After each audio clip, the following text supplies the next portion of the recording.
A special thank you to each of our subscribers who make this channel possible. Here's today's story. In a shocking turn of events, the White House has found itself embroiled in controversy after an inadvertent addition of an editor from The Atlantic to a group chat on the encrypted messaging platform Signal. This chat, reportedly involving senior officials from the Trump administration, discussed sensitive military operations against the Houthi forces in Yemen. The incident raises serious questions about the security protocols in place for discussing national security matters, especially in light of the ongoing military actions in the region. On Monday night, Jeffrey Goldberg, the editor-in-chief of The Atlantic, revealed that he had been mistakenly included in a group chat that featured prominent members of President Donald Trump's inner circle, including Vice President J.D. Vance and Secretary of State Marco Rubio.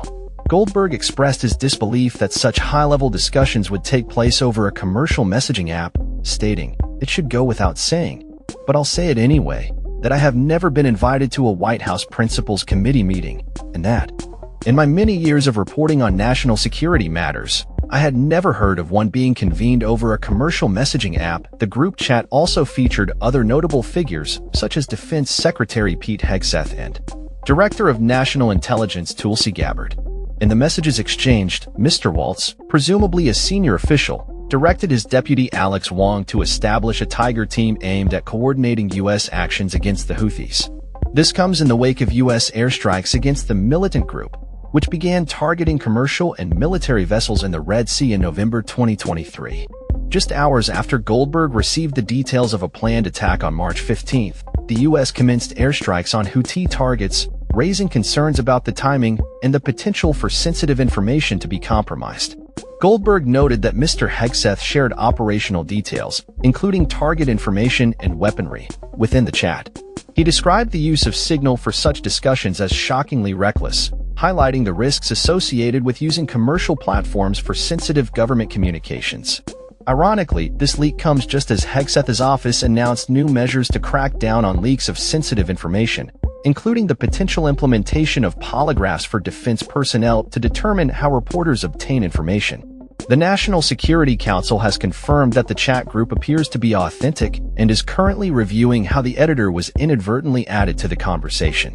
NSC spokesman Brian Hughes stated, "At this time, the message thread that was reported appears to be authentic, and we are reviewing how an inadvertent number was added to the chain." He added that the thread exemplified the deep and thoughtful policy coordination among senior officials and reassured that the ongoing success of operations against the Houthis indicated no threats to U.S. service members or national security.